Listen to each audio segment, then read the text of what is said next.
Katlariangin van lalrun pui kabe chuan zel na nge famanzal na vangkua chang thiam om mo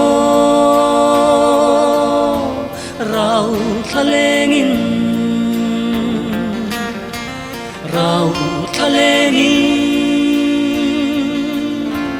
bia tu min tia ka cham na nge e mau dai ang khanin a chang thia me van lal na vin lam tluang kalte thin lung himin ngui layan cho zota Zion run pui an bel tro alai bangin lim ten nui za e Ziona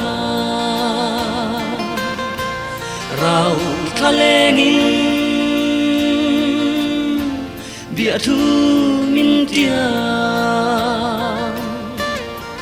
ka cham na nge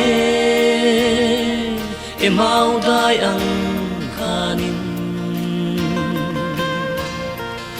a chang thia me van lal na vin lam tuang kalte cham ta che kan ne na khua atlai ta tu na ka cham na nge rau tha lengin